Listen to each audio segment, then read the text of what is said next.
This is the Listen Up Future Nurse podcast, and you're listening to episode 2, College Bound Resilience, Building Life Advantages.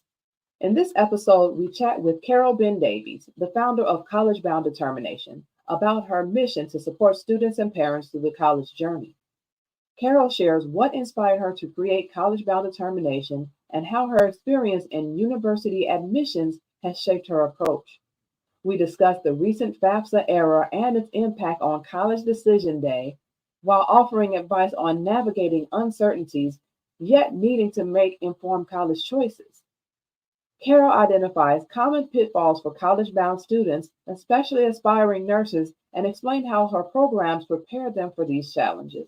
She also provides strategies and self-care practices to proactively manage mental health issues and discusses the specific obstacles nursing students face and how her programs help them to succeed. This podcast is brought to you by StreamYard for your listening and viewing pleasure, and Spreaker through iHeartRadio for your listening pleasure on all your favorite podcast locations.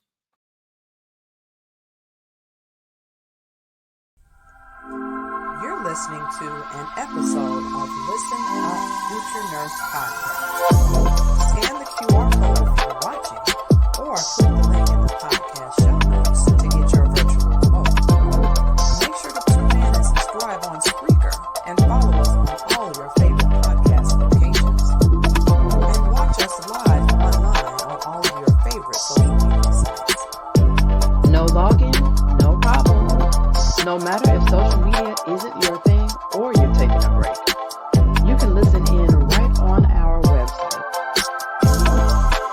Save your data and this episode by downloading it from our website, NursingInspired.com/podcast. So if you have to take a pause, you don't lose your place where you were listening or your battery power. That'll also help our podcast rankings rise to the top. This podcast is hosted by Fallon and Flowers.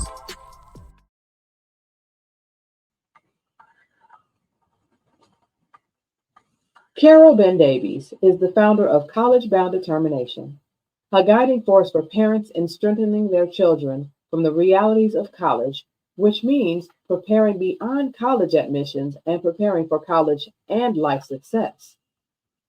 With over 20 years of experience serving at top universities in the U.S., Carol has made meaningful contributions in the areas of undergraduate admissions, fraternity and sorority life, student leadership development, student advocacy and support, and diversity, equity, and inclusion. Throughout her career, Carol has assisted countless college students and their parents, helping them navigate the challenges of college life from breakthroughs to breakdowns. Carol holds a master's in education in higher education administration from Loyola University, Chicago, and a Bachelor of Arts from the University of North Carolina at Chapel Hill.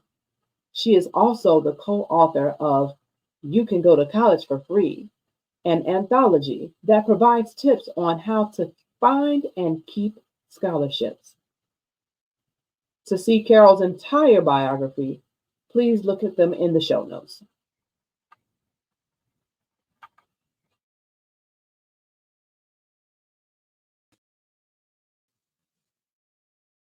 Welcome, Nursing Inspired family and guests tuning in today. I am so glad that you're with us, joining us live.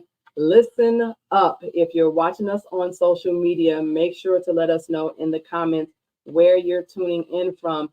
And if you happen to be listening to the replay or watching the replay, rather, make sure to greet us when you tune in and just include the hashtag replay in your greeting. And so I want to bring our guest to the stage who you've heard all about. And so I am so excited to bring to the stage Carol Ben-Davies. So I'm going to bring her in right now. Hello. How are you? I am great. I am blessed. I'm so excited to be here and talking with you. I'm so glad to have you here. It's been some time. I think since we met within the last few years, I think it's been. I just love social media. You get to meet people from all walks of life. And we got connected by, I believe it was Sean. And he just knew some of everybody. So he was like, Yeah. you two should connect. And I'm so Yeah. glad he did that for us. Right. So pearl of wisdom or pill of wisdom for everybody watching the show. Make sure to have a LinkedIn profile and connect with people. Okay. But Absolutely. absolutely, right? And we know you got some pills of wisdom to share with us, with you being, the college expert here. So we're gonna get right into everything. So, I've watched and seen you and things that you've been posting and sharing over the years. And I said I knew when I needed to bring somebody on that talks about, things related to college readiness that I needed to reach out to you. Well, I So appreciate that. Thank you. yes, you are so welcome. I said, I got the call. I got the call, Kara. And here we are. And here we Yes, are. yes, absolutely. So I wanted to know first from you, like, what inspired you to create College Bound Determination, and especially with your experience in admissions and student services and all of that, and just tell us more about your inspiration for this. My children inspired me. My children inspired me. I had been working in higher ed since the day after I graduated from college in 1998. And I worked in a program coordinator at the Black Cultural Center. I went on to do undergraduate admissions at my alma mater, UNC Chapel Hill. Went off to graduate school, Loyola in Chicago. Had a chance to work while I was there, while I was working with Fraternity and Sorority Life at Northwestern. And then when I graduated, I went to Mary Washington in Fredericksburg, Virginia. And when you're studying in higher education, when you've been in the world of higher education, you feel like you know higher ed, right? You think that because you've been on a campus, you know higher education. And prior to, most of my career, I was working with very high achieving students, helping them get accepted into college, helping them to thrive when they were on college. And I was able to have a position where I got to see both the highs and the lows of college life. So I had a position where I was an assistant dean of students at Purdue. And when I got there, I was doing leadership development. And I was working with students who self-identified as leaders. They were active, they were engaged, they were involved. Many of these students, their names are on plaques on the campus. I got a chance to see several of them that graduated 10 years ago and to see where their life is. And so many of them are leading lives and had college experiences, what you expect for many students to have. Very involved, had friends, like they had the quintessential college experience. But on that same campus, I had a chance to move over to another area within the same office of the Dean of Students. But in this capacity, I was working with students who were being referred to the office because they had challenges academically, socially, emotionally, financially, spiritually, in ways that I didn't know existed at that capacity and at that level. And I thought, well, maybe it's just this school. Maybe it's because it's such a demanding institution. And then when I looked at it more, this was really something that was happening across many universities, many types of universities, whether it's small, big, private, public. Okay. And what I noticed in the conversations that I was having, and actually this happened 10 years ago. So in 2014 was when I went from working with all the thriving, high achieving students to working with students who were not thriving. And what I noticed was that everything we say about college is all, how to get in and how to pay for it. And so I was working with students in that spring semester 2014 who the semester prior came in as exciting freshmen with their test scores and their GPA and all their accolades. And all of that did not transition to success as they and their parents expected. And so they're wondering what's going on. And I'm wondering what's going on. Why are you in my office and you had a scholarship and you had these high SAT scores and you had this high GPA and you were very involved in high school and what? So So that happened in 2014, as I mentioned.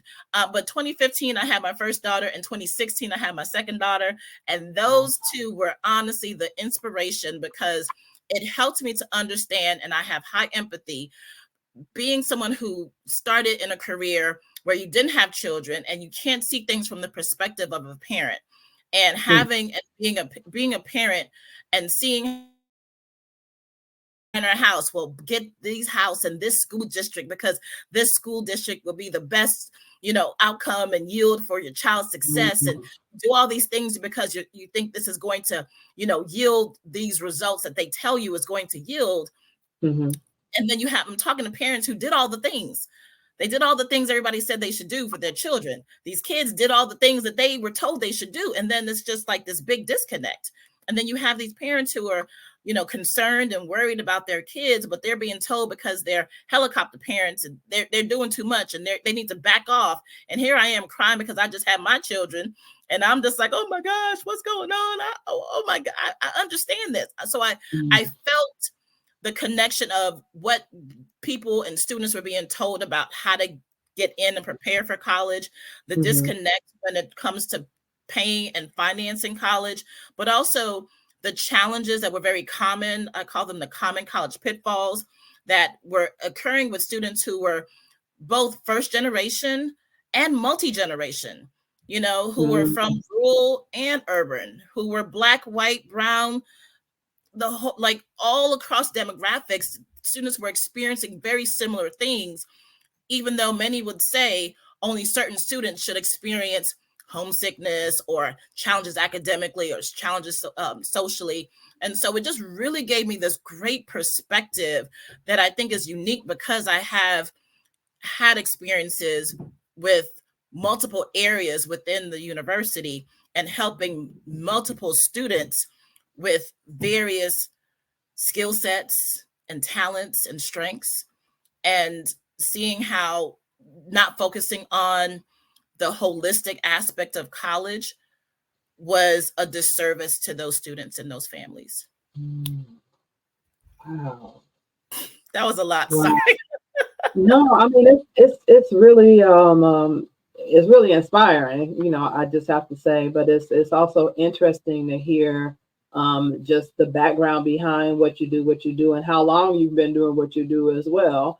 And hearing about the diversity of the different types of students that you've worked with, the different roles that you've worked in, and how all of this has kind of come together to inform what you do. Especially, I think what you mentioned about, we know maybe from certain data when we look at, sometimes what we call in healthcare, social determinants of health. And I don't know if there's a similar term for that in education, or maybe socioeconomic status, if you will. But we know maybe certain, categories, there's a possibility for those students, to have challenges. But when you mentioned, when you have these parents that did all the things, checked all the boxes, they moved into the neighborhoods, they went to the right schools and all these things, the students had, they had their scholarships and they had the GPAs and the SAT scores, and yet still something wasn't connecting. And this wasn't one specific demographic. This was across different demographics and diverse student populations. And so absolutely. And that was the biggest aha for me, is that there's this narrative of the at-risk student. Again, the student who's first generation, who's from a rural community, who's low socioeconomic status, that who are underrepresented, that those students will come to campuses. And I will be, I primarily worked at predominantly white institutions. And so those students coming into that environment were often seen as being at risk of not thriving, not succeeding at a higher rate because of those factors. And what I saw and what I feel is that it's not because of those factors. Other factors contribute to it. So it's a contributing factor, but it's not the determining factor. Yes. You know what I'm saying? It contributes to it, but it doesn't determine it. I mean, there were students who came from very small, rural, first generation. They were knocking it out the box. I remember there were two young ladies who came. They got Dean's List, first semester in nursing. All right. And that's not easy to thrive in that capacity. They may, and I actually checked in on them when I knew they were graduating, because I met with them their freshman year, but I didn't stay until their senior year. But I knew they were graduating, so I said, "Hey, ladies, how's it going? When I last saw you, you both made Dean's List." And I didn't want to say, like, did you continue that the whole time? But basically that's what I was wanting to gather, and they did. They made Dean's List or honors, or one of those, were very involved the whole time. Now, they may or may not have been the type of student who had that kind of experience, right? And so you can't just assume that because you are from this particular area, you're not going to do well, or vice versa, which I thought was also sad and unfortunate, because you've had all these opportunities, because you've had all these experiences, because your parents have all gone through college, achieved at very high success levels, that you're going to have smooth sailing. You're going to be smooth. You're going to be good. Everything's going to be awesome. And so what does it tell that kid who was supposed to do well, who was supposed to have their life all together, that they don't? They're just as lost. They're just as confused. They don't know how to navigate. We go to college, but who's talking about Bursar's office, and who's talking about, all these aspects of college life at the dinner table? We talk about college, it's like, yeah, we'll talk about a football game, we'll talk about a basketball game, but college life, like, not really. So everyone, I think, is, starting off in the same playing field, in my opinion. I'm first generation, so I'm just speaking for myself, that the things that I thought that were a disadvantage to me coming into my college, coming from a very, very small high school. My graduating class, I think, had 60 students, 99% free and reduced lunch, going off to the University of North Carolina, Chapel Hill, thinking, okay, maybe my first semester I didn't do well. Maybe it's because I'm not supposed to be here, and carrying this shame because I didn't do well the first semester. But I graduated in 4 years, and I didn't take that pride with me. I carried this sense of shame because of all the narrative of, well, maybe you shouldn't have gotten that opportunity. Maybe you shouldn't have been accepted, and, all of that nonsense. Then being able to work with students who came from schools who, most people, if you're familiar with, high caliber high schools, if I said a name of a high school, you might be like, oh yeah, I recognize that name. And then to understand that not all 100% of those kids go off to college and thrive, and some of them even are academically dismissed. So when I saw how many of those students were not also struggling, who were also having a hard time navigating in the same way that I did, I was like, oh wait, college is just hard for everybody.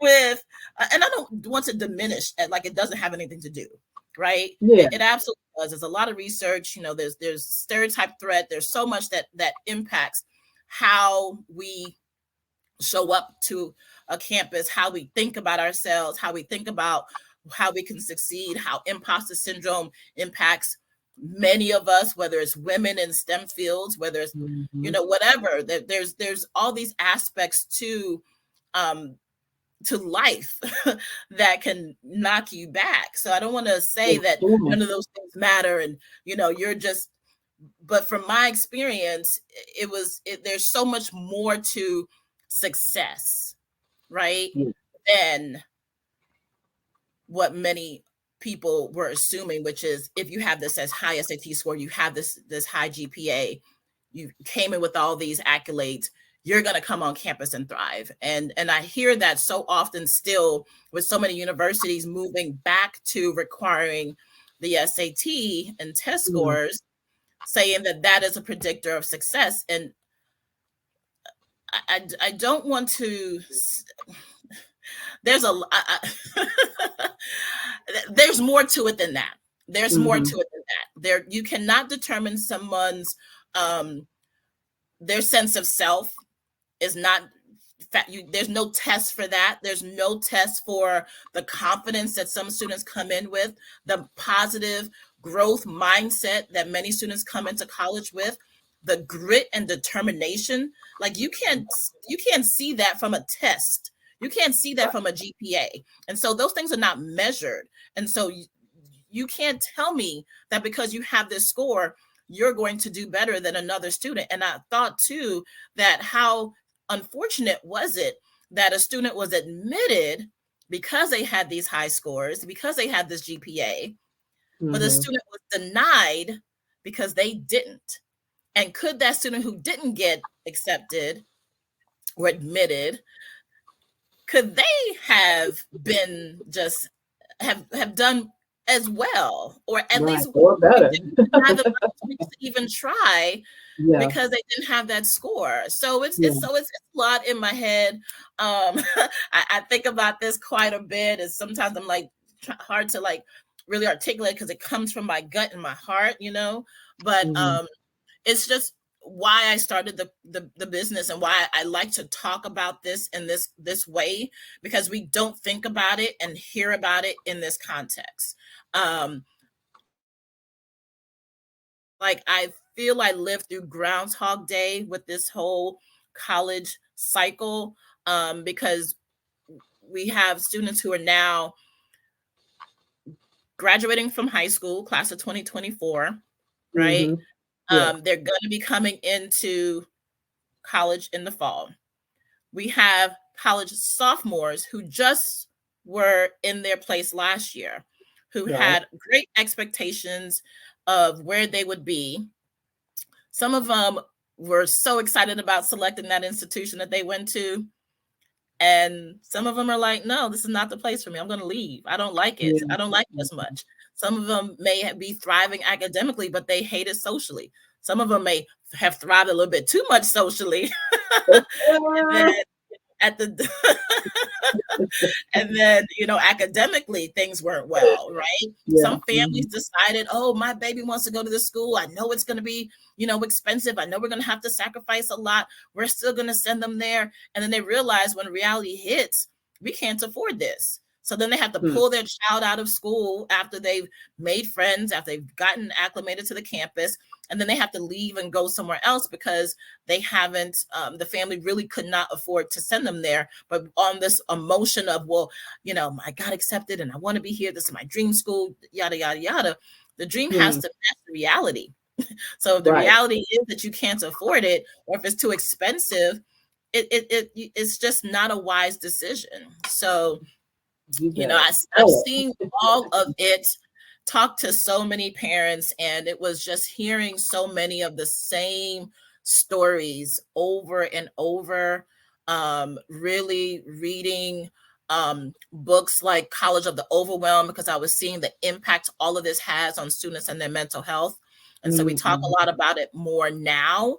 But that book, College of the Overwhelmed, was written in 2004. And when I crack it open and read it, it's almost as if it was written today. Because I keep questioning, like, well, should they do an update of this book? And it's just like, it's still so relevant. And so there are issues, especially with student mental health, that were occurring well before the pandemic, that many people want to say, well, it's because of the pandemic that they're not social. When I remember, again, since I graduated in 1998, right, and we had, you know, social media or computers and cell phones and all those things, you know, just kind of, so I'm kind of watching this whole change and just realizing how much the world has changed, but the way people plan and process and prepare for college hasn't really changed that much from 1994. And I would even say right now, I know you're probably gonna ask me about FAFSA, the free financial student aid, federal application of federal, the free application of federal student aid. Sorry, so much easier when we say the acronyms and you have to figure out what letters go where. You know, such a debacle that happens, right? And so many people have come to understand that May 1st is the deadline, is the decision day. But for many parents and families and institutions, the June 1st really is more of the deadline than May 1st because schools still really didn't have all the financial aid information they needed to assess how much money the school can give them, right? Yeah. But still you had families, oh, wait, it's May 1st. We're supposed to be posting pictures. We're supposed to be announcing our decisions. And I know because I still connect with admissions friends, they are still processing financial aid. Just watched a panel where someone from Department of Education was talking about and acknowledging how terrible it was and how much the delays impacted families and the frustration that it caused many families. But they're picking things up and processing things between 1 and 3 days for to schools to get the information. So what we on this like schedule of this is what we do now, this is what we do now. When I know that there's still families who have announced who may not know for real if it's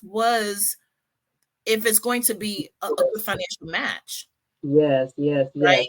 So it's like we still like to move and act as if nothing has happened, even with the pandemic. It's like these students have gone through something really serious, but we're still moving along. Applications are due.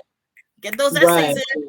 And have we had a chance to really decompress and talk about what impact did that have on us emotionally, mentally, socially, financially? I mean, families probably still feeling from, the financial hit from the pandemic. So it's just like, where are these conversations? Because I'm in many spaces and I don't see the nuanceness of what I know to be, if they're discussing it offline because no one wants to really have these kind of conversations, then that's great. Have the conversations, but please let's not ignore that there are real challenges up ahead that if we don't prepare for can be really disastrous for our students later. Yes. I do want to get to some of those. You brought up so much. I have to process a lot of what you said, but you are absolutely right. I do want to take a minute to go to commercial break, and then I do want to follow back up on, because you brought up a lot of different things. So I want to get to a few of those things if we can. Need to slow it down. Slow down. I just got so much. Right. I know, but that's why you're the expert, and that's why I called you. But let's take a quick commercial break, and then come on back. So I want to ask you some follow-up questions about some of the things you brought up too. Okay. Okay. Thank you. Yes. To provide a platform for kids from all sectors where they can have a safe and comfortable environment in which to share both their joys and concerns. The Power of We Symposium is proud to have served over 250 kids throughout Romania when we took our mission global back in May of 2023. Now, 2 teams of amazing volunteers from both the U.S. and Romania embarked on an 8-day Legacy of Hope tour, bringing encouragement and hope to not only the kids of Romania, but also the adults who support them, and also to over 100 kids here in the U.S. who contributed handwritten letters of hope to our Romania mission of 2023. Now, this year, we are proud to provide this opportunity yet again in October, and we are super excited to up our game. New venue, 750 kids this time, and we want to see you there.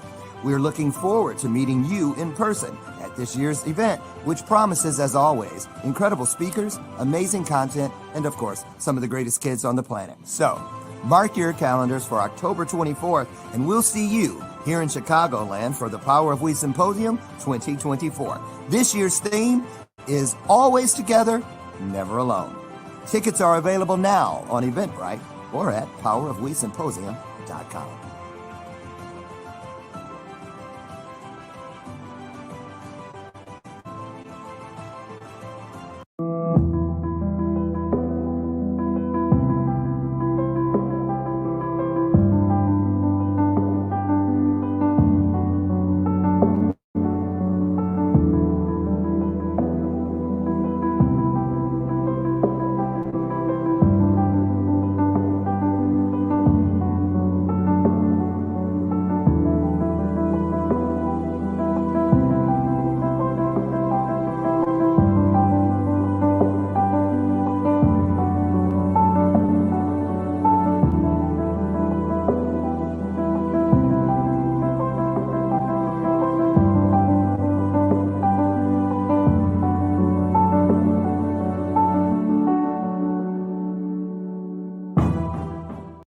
Attention business owners, are you ready to tap into the fast-growing market of the nursing community?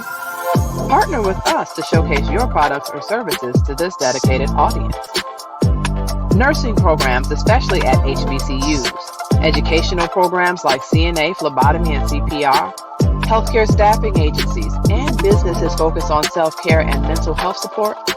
If you're a business focused on providing solutions for the nursing inspired, our platform provides a unique opportunity to especially connect with future nurses eager to invest in their education and career.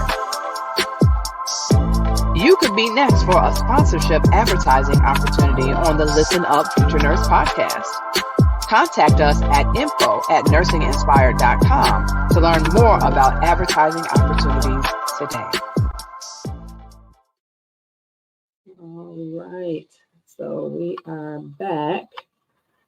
So you dropped so many conversation points. I don't know if we'll be able to make it to it all, but let me see.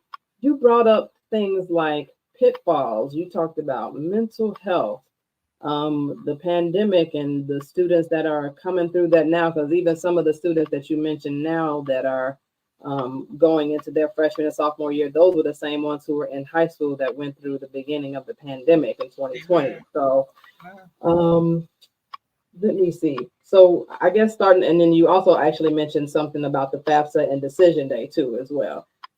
So I guess maybe just looking at first with the pitfalls, what have you seen as like common pitfalls that college-bound students encounter, especially if you've encountered some with, those pursuing nursing? And then how do you, with college-bound determination, help them through those breakdowns and breakthroughs and everything? Sure. And a lot of the common pitfalls impact a lot of students across the major career paths that they want, but in particular for nursing, because it resonates with me, because one of the common pitfalls is listening to the well-meaning and amazing people in your life and getting direction for a career path. So what I mean is a lot of times, and most often, actually Gallup has research that most often the ways that individuals select a majors is through a parent or a family member, right? But are they the best resource? Not often, not often, right? And so very well-meaning parents, and I'll just put my mom out there, very well-meaning mother, sees my character trait of being kind and, wanting to help people, suggesting to me that, oh, Carol, because of that, you're so kind, you're good with people, you should go into nursing, which is something I've heard many students share with me, and friends that have been in this position have heard this as well. So, but there's so much more to nursing than that, right? Absolutely. Maybe you can share all the different, there's some analytical aspect of nursing. You have to be good in science. You have to be good in math. It's not just the feel-good aspect of nursing that makes nurses be good nurses, right? Yeah. There's so much more to it. And there are tools that are out there that can help guide students into picking a major that is a better fit for them based on all of their talents, their strengths, their interests, that will position them to be more successful than what often happens is going into a major because someone suggested that that's what you should do, not taking into consideration what you're really good at, what your talents, what your strengths, what your interests are, and then not thriving in that because that's not really your interest. It's not really what you're good at, right? Yes. So that's one of the big ones that I noticed. I always wanted to be a nurse because I was following my grandmother, but I never knew exactly what nurses was until I got to school and realized, oh, then that means I need to deal with blood. Like, wait a minute, what is this? I didn't know what nursing was, and no one ever really took the time to tell me exactly what nursing is about. Same thing for engineering. So I had a lot of students who very big engineering school, heard about engineering, heard about how lucrative the career path is, selecting engineering as their career, when in reality, their talents, their strengths, their interests were a better fit in another major. And so so what happens often when students come in and they've decided a major and really haven't thought through it, haven't had a chance to maybe volunteer in that particular area, haven't had a chance to talk to people who have careers in that field, haven't done a lot of research, just picking majors. Literally, students would be like, I just picked it out of thin air. And I'm like, oh, my brother was doing this major, so I was going to follow them too. I'm like, oh my gosh. When you don't when you don't have a chance to be confident and clear about what you're doing, and then you end up realizing later, oh, okay, wait, I'm not good at math. I can't do this. Oh, I'm not good at this. Oh, I don't, whatever. And then you decide to change your major. That then, because a lot of times people want to say that they left school because of finances. Sometimes it's just they were in school too long, and then there was just not enough money to keep going. Because the average graduation rate is 6 years, and most folks are at budgeting for 4 years of college. So when you come in and you decide that you're going to change your major, and maybe you're taking classes, maybe the major you selected, eventually the courses that you took didn't count towards the major that you finally have selected. So then that adds time into your journey. So the major, not having clarity of major and the impact that it has on finances, not really understanding that is definitely I'll just keep it at that because I can keep going. That partnership there between lack of clarity on major and the impact that it has on finances are two really big common college pitfalls, but there are several, and I can go. That's another podcast by itself. But I know you had other questions, so we're gonna get. And I said in the commercial break, I'm going to be shorter with my answers. So. Indeed. Well, that's okay. I mean, you are passionate. You're knowledgeable about everything, and I just love to have you here. And I'm sure the audience is loving this as well, and everything too. You mentioned the pitfall rather about not being really clear, and then how it affects your finances, which I love that you said that, because if I don't happen to catch students while they're in high school, for instance, and they're like not a junior or senior, but maybe they've already started college, some of that is what's happened. They have picked psychology or sociology or biology as a major, although they know they want to go into nursing.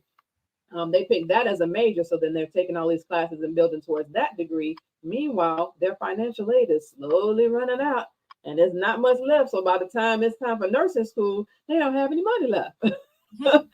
And so I try to talk to students about nursing school selection strategy. And then the other thing I do try to do with Nursing Inspired is exposing them to like what nursing is and other nurses, and letting them, be mentored by other nurses and all of those type of things. But you're absolutely right. I think the exposure piece is key, and thank God for your well-meaning mom, who was a nurse herself, right? Nurse family. Retired nurse. And I talked to her today. I said, Mom, I'm going to be on a podcast talking about nursing. What advice do you have? And so she gave me, some tidbits, and it feeds into a lot of what I think is important. But one of the things that was so funny, she said, Carol, even though you have your degrees, you can still go into nursing, that you don't have to just be at the bedside. She said, nurses are everywhere. They're in insurance. So she is still trying to push nursing as a career path, because she says it's such a great field. It's an on-demand field. It's a lucrative field. But one of the things that she said that connects to what I said earlier was how you need to know, you need to love it in order to do it. Yes. And so many times people are in career paths that they don't love it. Maybe it's lucrative, but they don't really like what they're doing. She said, but it's definitely something that you need to love. And I was like, that makes so much sense, because when you love something, your grades will be impacted positively from that. Yes. There are a lot of students who are in majors, and they're struggling academically, and most often it's because they're in the wrong. They have no desire, they have no interest, they have no passion for it. And so it makes it harder to get motivated around If it's just I don't care about this stuff. But if you know you want to be a nurse because all these, the health disparities that exist, or maybe your family member has diabetes, or maybe your family member has cancer, or maybe you've seen the impact of someone who was healthy and took their health seriously and how great that is. Oh, I'm gonna study all night long to get that stuff done. So that mindset, that motivation, we don't take into consideration how much that helps individuals. And again, how you can't assess that in the test score or GPA.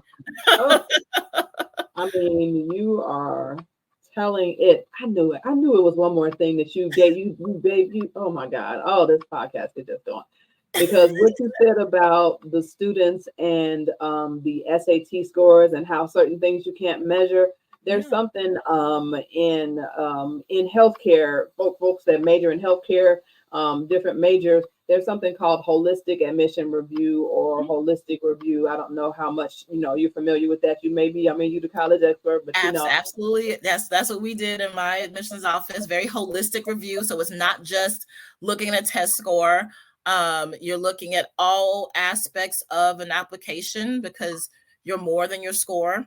So there's the essays, there's the curriculum, because the rigor makes a difference, because you have to be on a certain track in order to be able to take the prerequisites for certain classes, whether it's high school or college, right? So all of that makes a difference.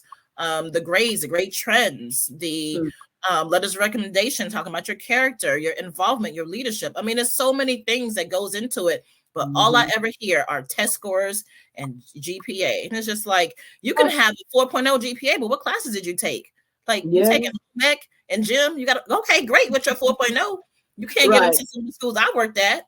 But, so it's not just the GPA. There's nuances to it. There's so much context into it. And so, oh my God, I love it. So much of it is missed, and folks think they can Google their way into understanding admissions, and I'm sorry, you can't. No, you need an advisor, you need a coach, you need a mentor, you need an expert who has gone through this process personally themselves, has done the research, maybe both, and has helped other people do this, because Google, Lord have mercy, will take you down a sea of so much. That Dr. Google, that's a whole nother podcast. Dr. Google has gotten me in trouble. It's too much. It's too much. So my sister's a doctor, so I do get a chance to get real information. So between my mom and my sister, I do stay off of WebMD. Wow. Yeah, I see why they're trying to get you. I don't know. It might be Nurse Carol. Wait a minute. No, she actually. It was very interesting because you have to know yourself, right? You have to know yourself, and I think so many times students don't know themselves. You were asking like, how do I help students figure that out? Various assessments like the strong interest inventory helps you look at your career, your career interests, was the right work environments that might be a better fit for you. I'm a Gallup gal, so Gallup Clifton Strengths, also known as Strengths Finder, are assessment tools. So you need to know yourself. So one of my strengths is empathy, but I am hyper empathetic. Like my knees literally hurt if you tell me that you have pain. So how is that going to help me as a nurse sitting in the office and you in pain? Now my knees hurt. You get bad news. Now I want to cry. You get good news. I want to cry. Like it sounds great. It sounds great, but not for CBDJ. Like, no, I'm just would not be your person. I'm not that person. But what's interesting though, the same characteristics that my mom sees in me are what I've been able to use in my career in higher ed, and now as an entrepreneur, as a coach. So it's like, how do you take what are the characteristics that you see in someone, and don't limit them. Help them to explore careers where those types of characteristics are more clear, more obvious, right? So even I was mentioning that if someone, like when I worked at the institution, and we would have these prospective days for families and students to learn more about various careers. When I heard, and they talked about how if you want to help people, you can do that within engineering. And I'm like, what do you mean? How can you help somebody, as an engineer? And then they were explaining all the different aspects. And one that stood out to me was the biomedical engineering, right? And how they're making, you can't see my arm, but I'm rubbing my elbow, but making,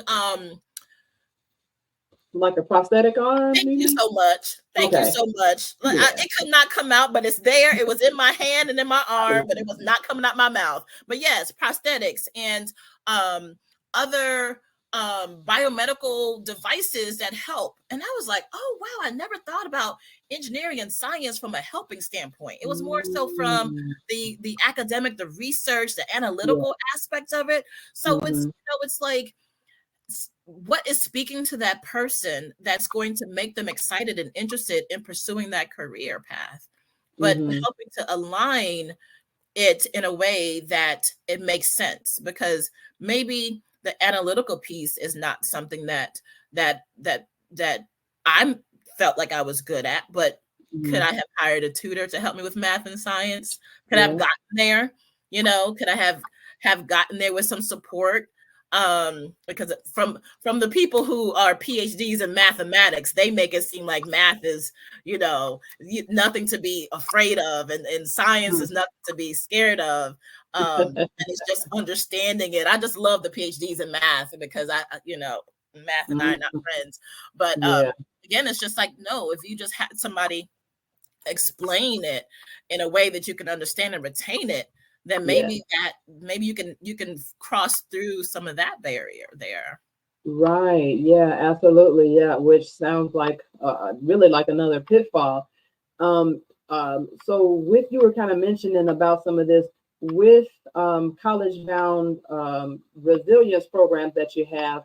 Do you also look at like career exploration and just, because you mentioned a few different tools and tests, like things that you can use? Is that something that you all do? Yes, absolutely. I think it's very important because of the pitfalls that I noticed.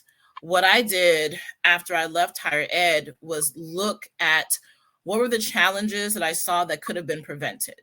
So one of the things that could be prevented is students going into college having a bit more clarity about what they want to do. And that can be done and is done at the university level through various assessment tools. Okay. So that is one big thing. Another big thing is students not really understanding who they are. What are my talents? What are my strengths? What am I good at? How do I naturally think, feel, and behave? And so using assessment tools around that. What are my values? Because my goodness, it doesn't matter if you are the number one in your class and great in the classroom, if you can't stand firm in your values, and then you get to campus and now you're in trouble and at risk of being expelled because of your behavior, which I saw often. So, those are things you need to guard against, right? Some of the realities of abuses that happen. And so I know that sometimes we want to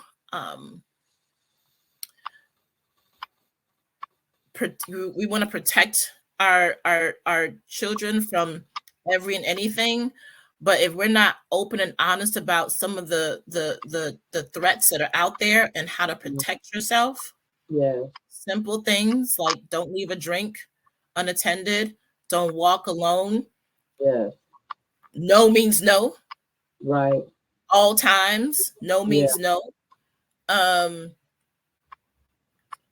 so many things. There's so many things that happen, and so I try to.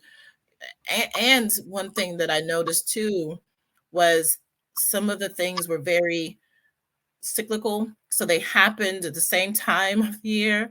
So it became very That's why I call it common, because it was like, okay, August, this is what's going to happen commonly. September, this is something that's common to happen. October, November, December, like they're very consistent things. And so if you know that they can happen, how can we then back it up and try to prevent it? And can you prevent all? No. I mean, I try my best. And, sometimes experience has to be the best teacher, unfortunately. And then I'm there to support during those times as well. So I try to look at the entire college journey. You've been accepted. And then we start moving into let's decorate our dorms. When in the university setting, they're having conversations about what they know is going to happen and how can we train the resident assistants to deal with sexual assault, to deal with suicide ideation, to deal with, excessive drinking. We're training faculty and staff about all these different reality things, whereas a lot of students are expecting all the fun stuff and the excitement, which is real. I'm not saying that stuff does not happen, but I think it's a disservice to, it's like when you have a child and, you have that baby shower and everybody's giving you all the pretty frilly clothes and, all the cute stuff. And it takes that mother who has had a child get a fever in the middle of the night to be like, I don't want that to happen to you. I'm going to give you that Tylenol. I'm going to give you that nose frida so you can suck up that mucus. Like, I'm going to give you what's really, really going to help you, right? So you don't, not that you disregard the frilly, pretty stuff, but you need to make sure that in the events that something that you know is likely to happen, that you already have it. You already know what to do. You already know where to go. And what happens is, we don't know what's to expect. And then when it happens, we don't know where to go. And then we feel a certain sense of shame because we've experienced this, thinking you're the only one, when it's happening to more than one person. So, wow. And that almost goes into something else I want to ask you about, because you talked about traumas in a bit. I don't think you used the word trauma maybe, but just talking about what students experience now that were kind of coming into 2024 that had gone through things in 2020, coming now into college and things. And so, and some of those things that you mentioned, no matter if it is like things like suicidal ideation, sexual assault, and, even failing the class, just any of that type of stuff, that can really have an effect on students' mental health.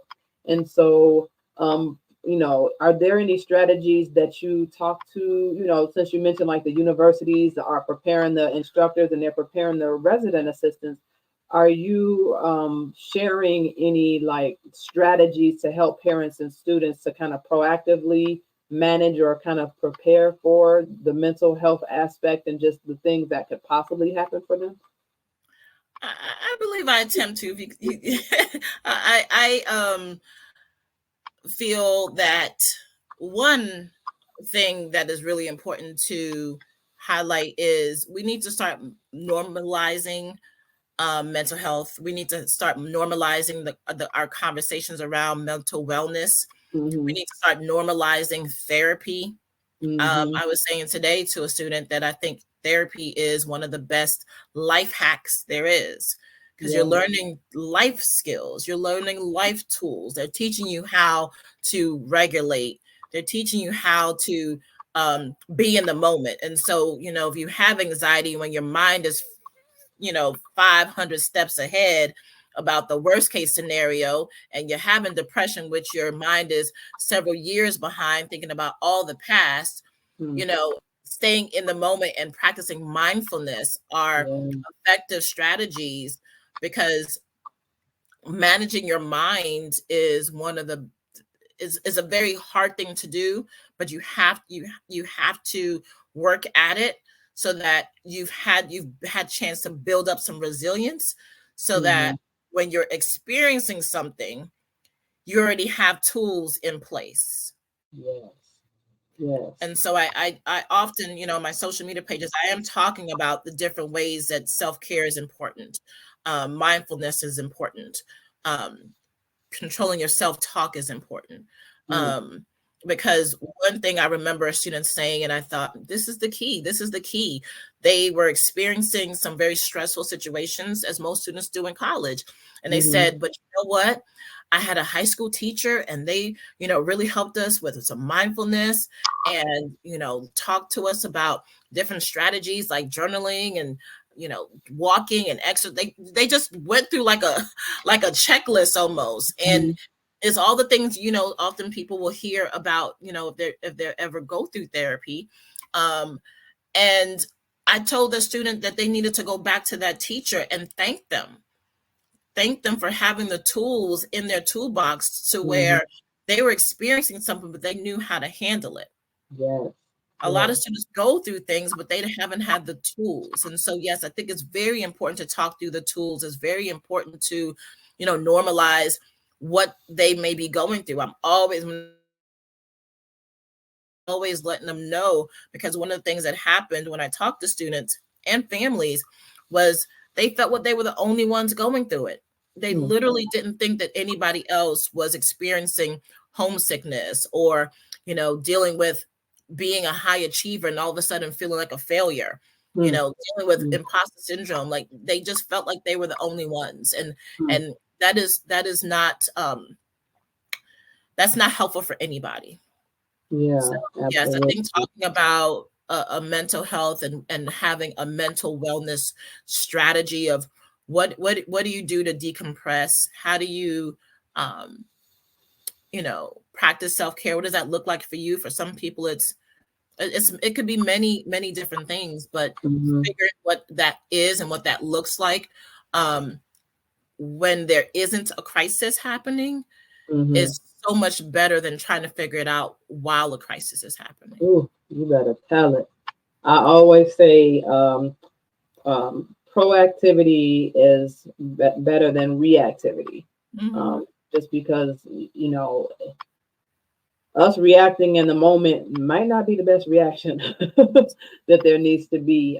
When we are aware, which I love that you do that, and you prepare parents and you prepare students for some of those, realities, in addition to things like the fun, you're helping them to kind of understand so that they can, if you're not having that conversation with them, you may be prompting a conversation for that student to have with their, with themselves, with their family or friends or partners, or maybe with their parents, to kind of consider. So what would you do if, or what do you think about this?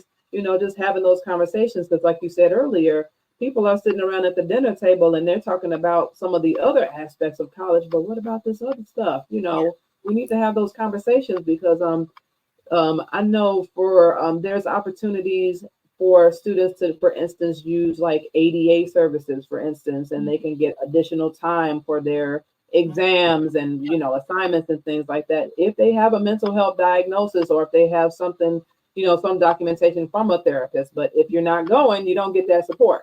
And there were so many students who wouldn't use the accommodations that they had even gotten through, like they had already gone through the process with the disability services office, everything. They were all they needed to do was connect with the faculty member and let them know that they have accommodations, but some of them didn't want to use it.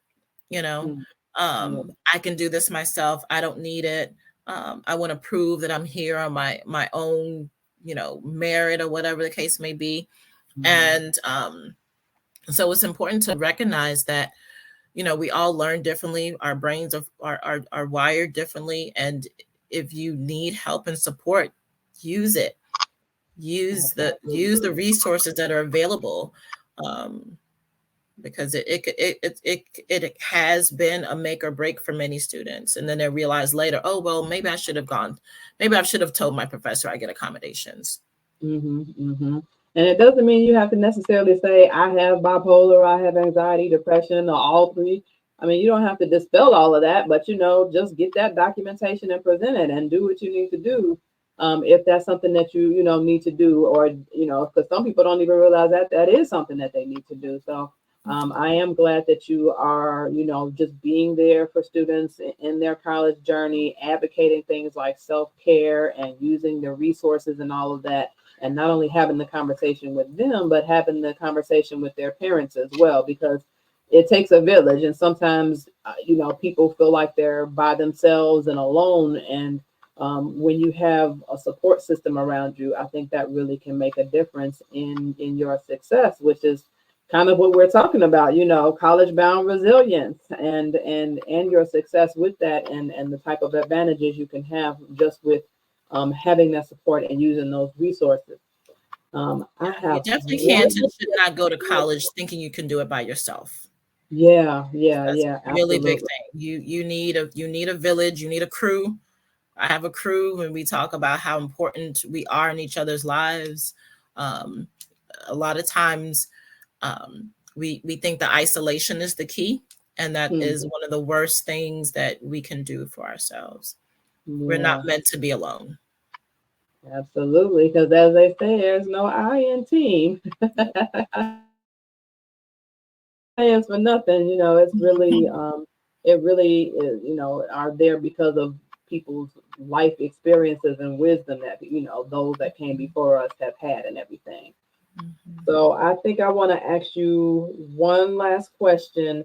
And so we talked about a variety of different things, but I did also kind of want to go back and know from you, what obstacles, since we've been talking about these, what obstacles have you seen with students who declare nursing as a major?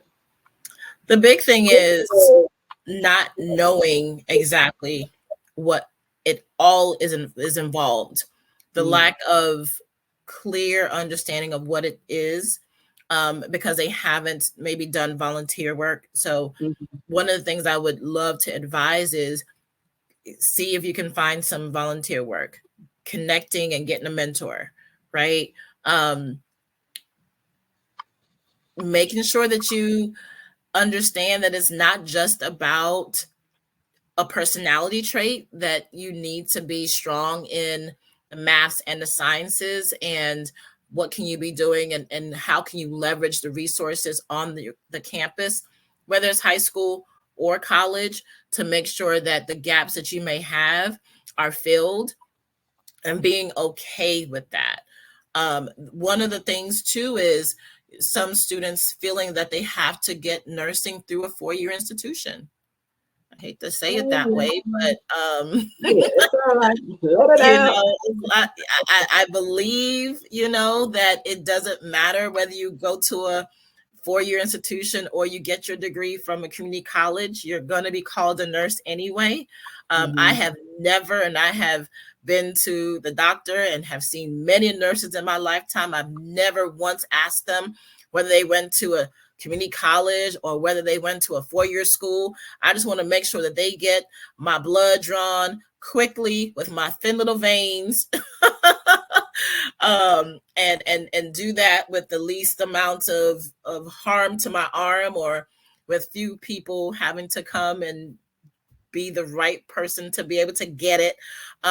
It's those kind of things I think are more important. And so with students, many times with the financial aspect of college and paying for college, understanding that there are different paths that are often ignored, I think, because there may be a stigma to going to a community college, when it is a great path to start getting, your CNA, your LPN, and then moving on to RN, and then nurse practitioner.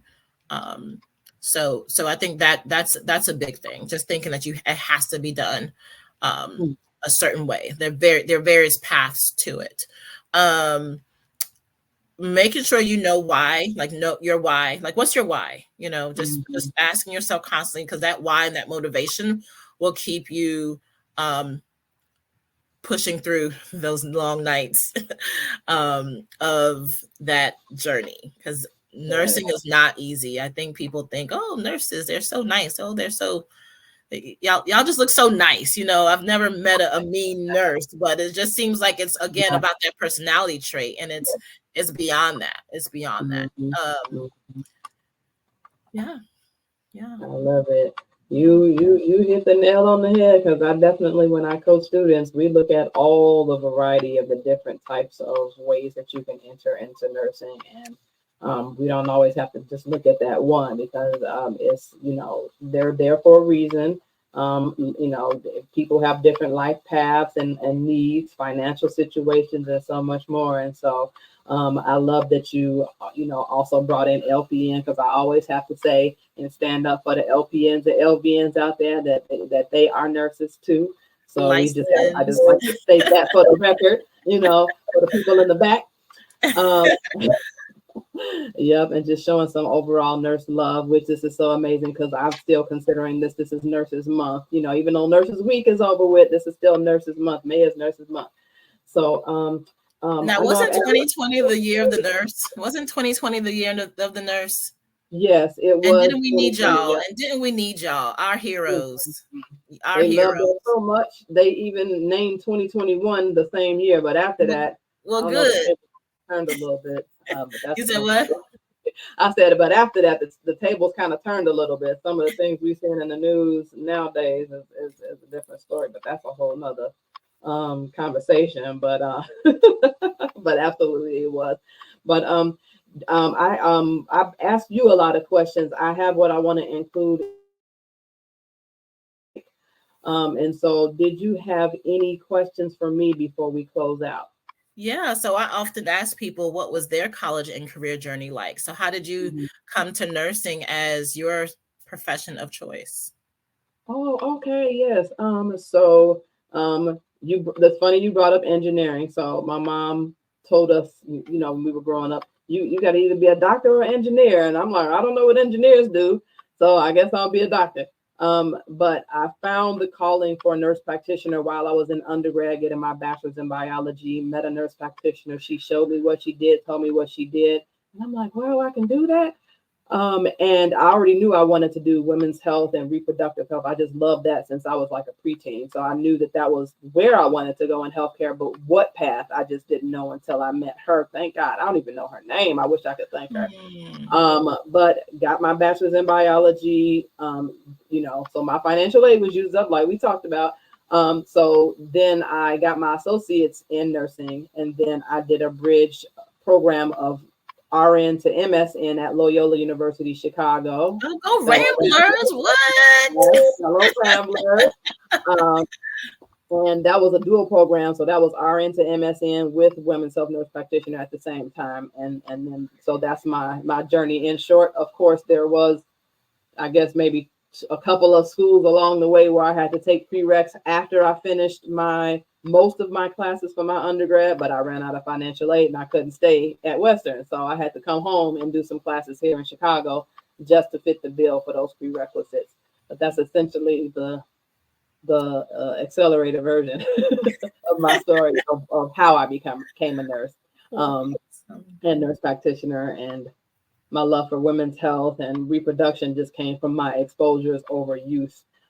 For like sex ed classes, delivering puppies when we were raising Rottweiler puppies growing up, and hearing my mom's stories, her hen, you know, at the hen parties with her girlfriends talking about their, you know, fibroids and health conditions related to women's health, all the things, you know, I heard it all. Even though I probably shouldn't have, I was hiding around the corner listening. They'd be like, "Go on upstairs, this grown folks business," but I was still listening anyway. And but I love it. You know, being able to serve in women's health.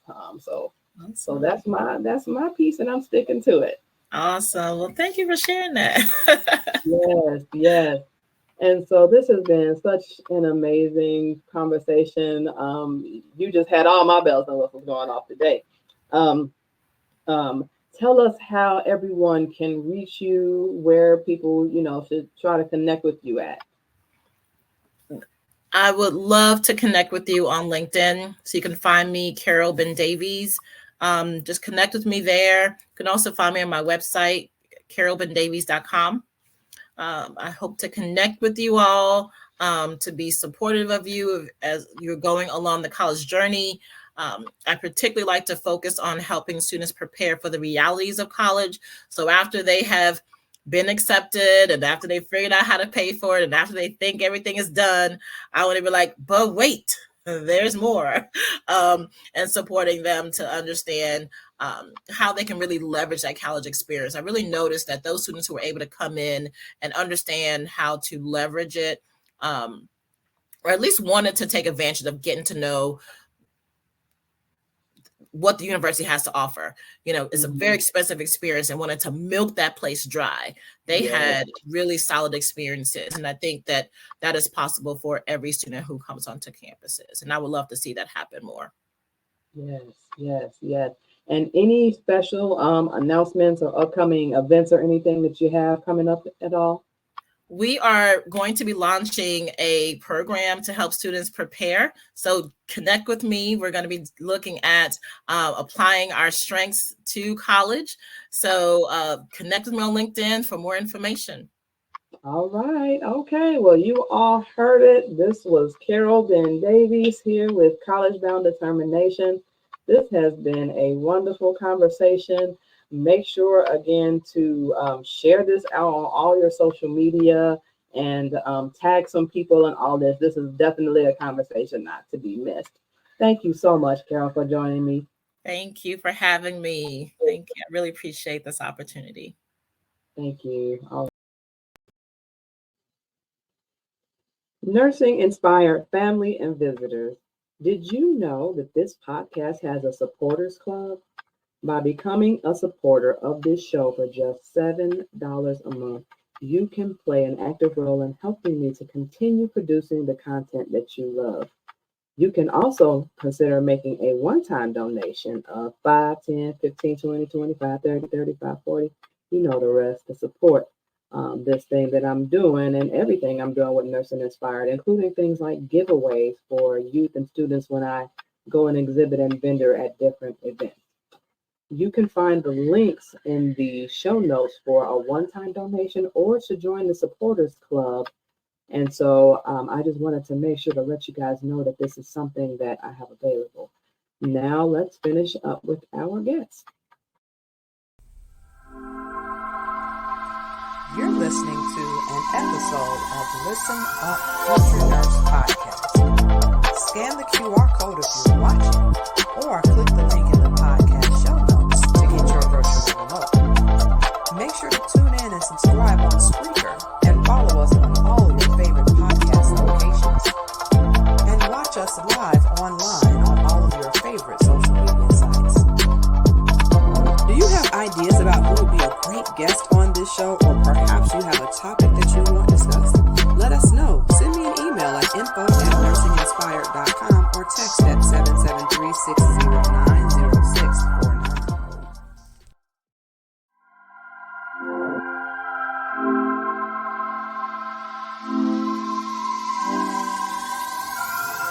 All right, it's a wrap. Make sure to watch us live, listen to your favorite podcast locations, leave us a review, or if you'd like to reach out to support this podcast, reach out to me as a speaker, or sign up for coaching, please use your virtual remote. You can give us a review on your favorite place to listen or watch this podcast, such as Google, Yelp, or Trustpilot, and you can reach those from the virtual remote as well by scanning the QR code on the screen or by visiting bit.ly/FutureNursePodcast. Love what we're doing and want to create live streams like this? You can access the sign-up referral link in the show notes for StreamYard. If you'd like to be organized like the virtual remote, consider making one for your next event or as a link in bio with SocioTap. Please support this Black female-owned company and get yours today.